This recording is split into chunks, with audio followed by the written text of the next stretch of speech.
What it do, y'all? Happy July 25th. It is Thursday, and it's pretty nice down here in terms of the weather in the great state of Texas, which is where I'm out of. I hope y'all doing well out there. I hope the week is off and running for y'all, and hey, y'all plan on making y'all best one yet. I know I certainly am, but at any rate, today I do want to come to y'all, and I do want to respond to the Bachelorette'S Luke Parker being targeted by American feminism. Now, I want to, preface this by saying that this is not in any defense for Luke P. This has much more to do with the attack that's being had, or the attack that's being held against Luke P by the feministic culture and feminism, popular feminism in the American society. This, has a lot more to do with, people that are coming from the feminist and feminine side of our culture, which is in droves at this particular point in time. I mean, you have females as well as males that are on this side of the fence. A lot of males as well as females, it's unbeknownst to them that they are even on this side of the fence because they've been brainwashed so thoroughly by pop culture, by the media at large, by social media in particular, by their family, by their friends, by their co-workers. They've been brainwashed so thoroughly and so,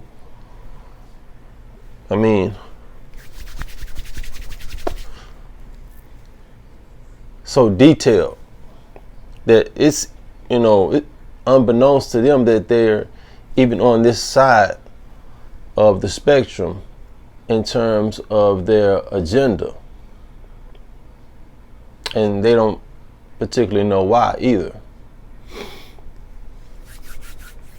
So this is more to do with that than anything else.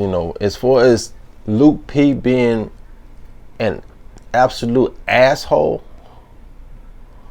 on the Bachelorette show, that right there is in itself on Mr. Luke P. I'm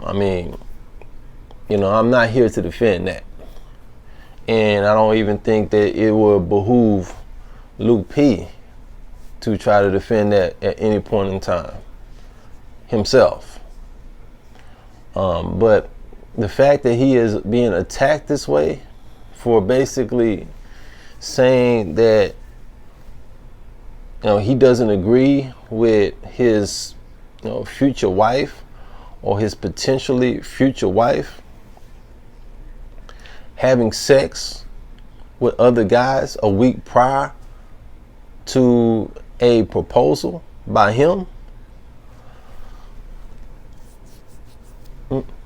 Luke P is right. What? Luke P is right. I want to know how many men out there who are in the audience will say that, hey, I'm about to promote. I'm really into proposing. Pardon me.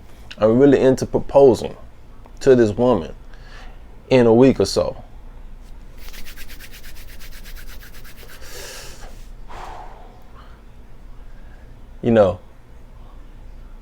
But I'm gonna go ahead and let her, have sex with this one and have sex with that one and have sex with another one, so she can, get that out of her. Because in a week or so, I'm finna get down on one knee and and flip the lid on that box and say the magic words. You know, how many men out there feel that way?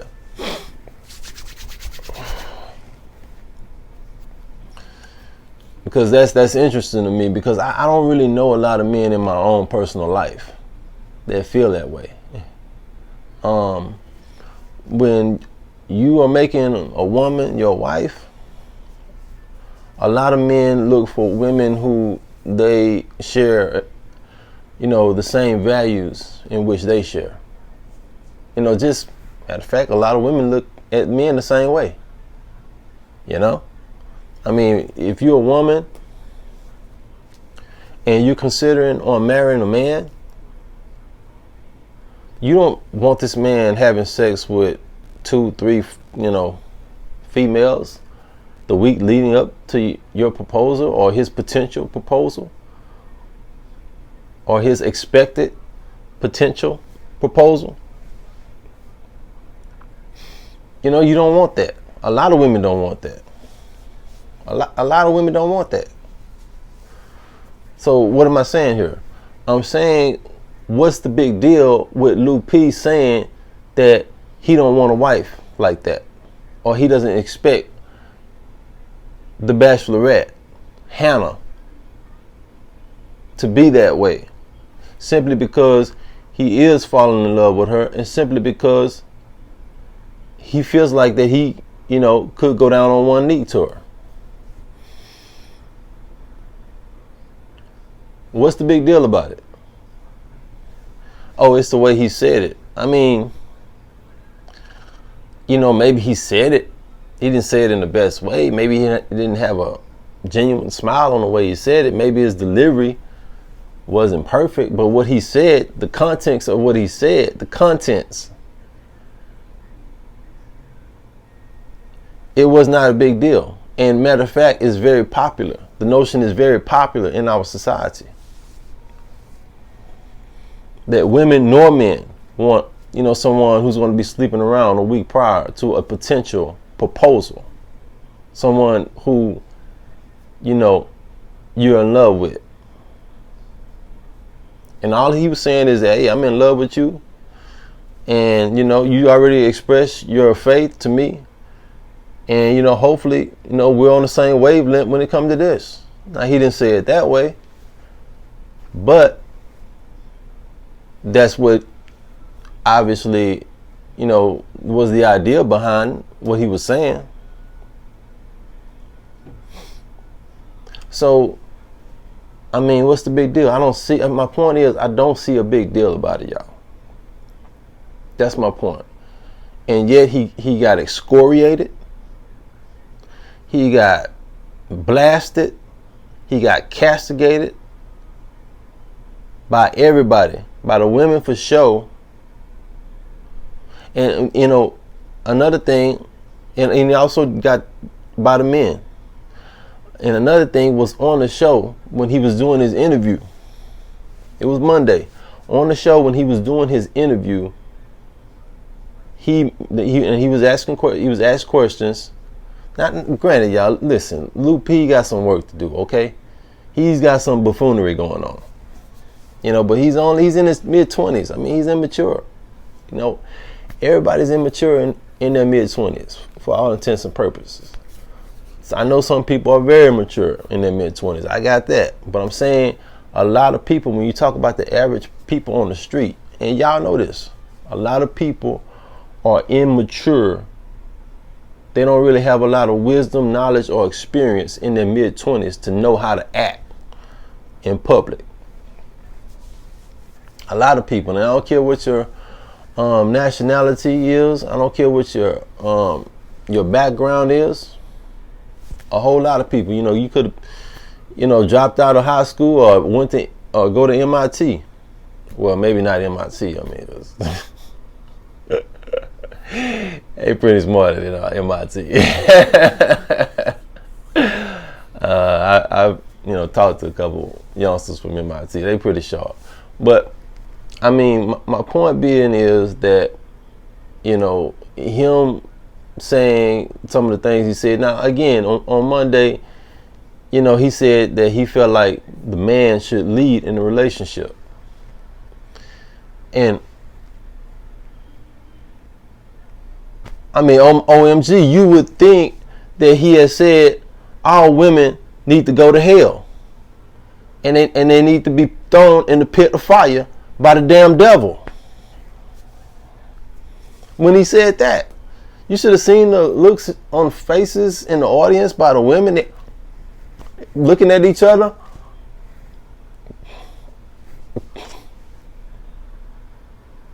Like, all he said was he thinks that a man should lead in a relationship between a woman and a man.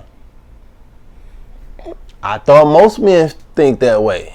I thought that's how men think. That's what I thought. Like, when did I come out the loop of this right here? This is what I want to ask y'all. When did can somebody tell me, when did me, come out the loop on the inverse of this right here happening? Or that there's supposed to be something else in a relationship, in an intimate relationship between one man and one woman? And when does it become popular or commonplace that this idea right here is, retro?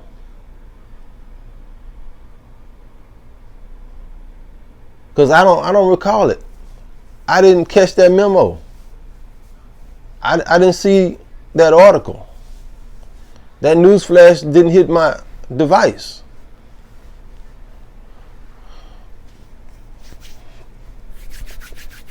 So what I'm saying is that, times are really rough out there in the terrain.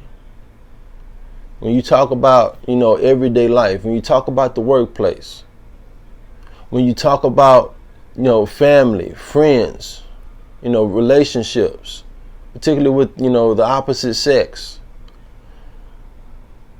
Because everybody out there has, been brainwashed in our society.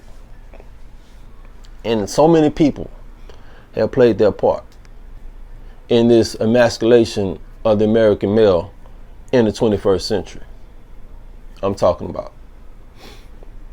So many people have played their part in this. I'm talking about, you talk about politicians, you talk about entertainers, musicians, you talk about, family, friends. I mean, it has been a huge collective effort. And, it's been feminists involved, obviously. Feminists are at the core of this. Make no mistake about that.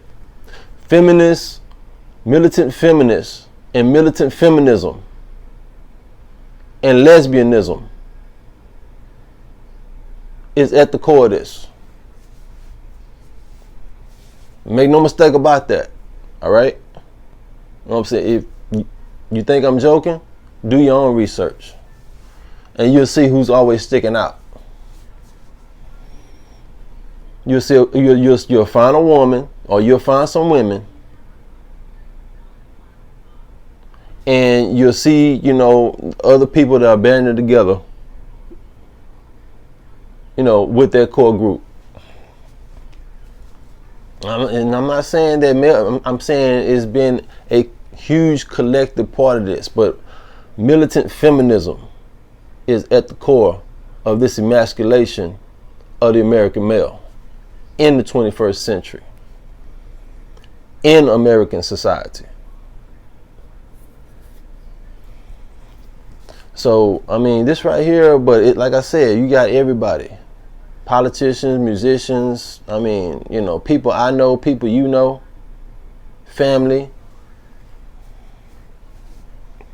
But this situation right here, it is with the Bachelorette and with this Lil P, is just another example. It's just another example. And I'm telling you that if this right here is not talked about more, if it's not discussed more, and that's not to say that there aren't a lot of masculine men in the American society. It is, but I mean, when you're attacked this way, when you're a masculine man and you're and what was, I'm gonna say this right here. What was the deal about the guy on the Bachelorette'S show coming out the back and sitting next to Lou P to try to chastise him on manhood? What was that about? Listen.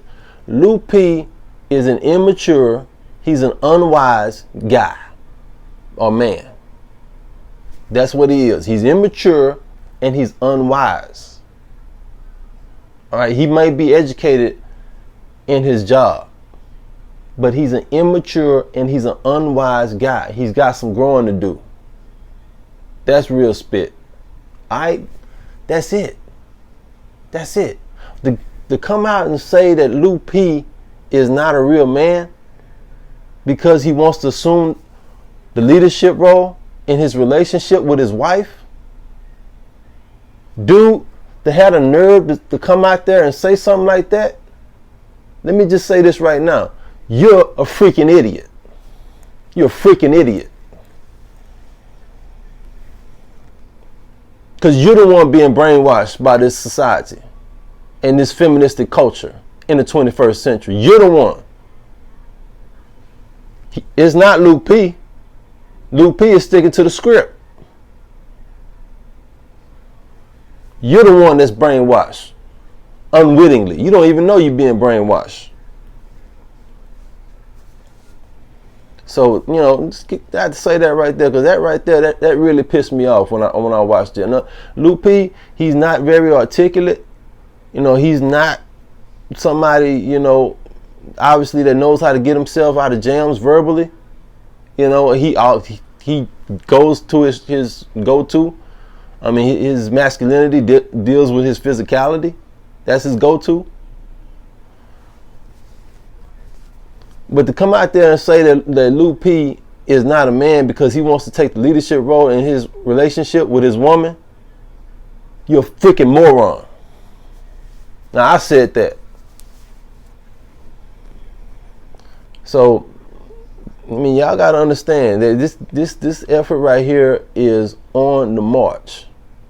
And it's in your face, like I say, but you can't really see it because there's so much else going on around you in your life, in your immediate life. You just really don't have time to even look for it. But it's right there in your face. It's right there in everybody's face. I mean, look, just pay attention. Pay attention to everything. I mean, there were laws, decades ago that said that, and there's still laws on the book around the world that said that women could not dress like men, as well as men could not dress like women. Now, look what you see out there. And it's not benefiting man. Keep that in mind. It ain't benefiting man. Look what you see out there. Every time that you go out your door, every time that you go to Walmart, every time that you go to your favorite restaurant or to the mall or wherever you go. If you're out and about, watch what it is you're seeing out there. And like I said, it's not representing anything that's manhood or masculinity. This is a feminist movement that is cored by and is rooted by long-term militant feminist women and lesbianism collectively, and is spread all throughout the sectors of our society, and it has many faces. Like I say, a lot of people unwittingly. So, I gotta say this thing right here, y'all, because if I don't say it, then I don't know where exactly y'all gonna get it from. So I mean, it must be said, and like I said, it must be discussed about. Now, keep in mind, I'm not saying all that to say that I don't like women. So let's not get it twisted. I mean, somebody want to say that. That's fine. You want to say that? That's fine. I'm telling you. I'm not saying that I don't like women. I love my mama. I love my sister. I love my woman. I'm not saying that I don't like women. What I'm saying is that men need to wake up in this country. They need to wake up in this country, because if they don't wake up in this country, then this country could go down. America as we know it could go down. Because people want to say there's no difference between a man and a woman. That's preposterous. That's asinine. That's inane. There's a lot of differences between man and woman. So keep that in mind and talk about this stuff, man. You know, because guys out there are being targeted by women in terms of the way they think, the way they act, the way they behave, the way they talk, the way they joke, their intentions, their goals, everything. They're being talked about in women, and women are strategizing amongst their circles, amongst their bands, to take down masculinity in the American society. And they're being extremely successful in those endeavors in the 21st century. So much so that I told y'all, at this point, I don't really see a point for return. I don't really see a point in what masculinity is going to say enough is enough. No, we're not having that. No, we're not having this. And no, it won't be this. That has to stop. That has to stop. I don't see that happening. That's why I say masculinity in the 21st century in American culture is dead. That's why. I can't see it. At any rate, though, y'all, I just wanted to come to y'all and just say that, you know what, I'm going to keep bringing y'all this content. You know, I hope y'all, subscribe, hit that notify bell for me. And, let's talk about this stuff. Let's talk about it with others. And we'll press on. This is Gorgeous Response, and I am your host, Gorgeous.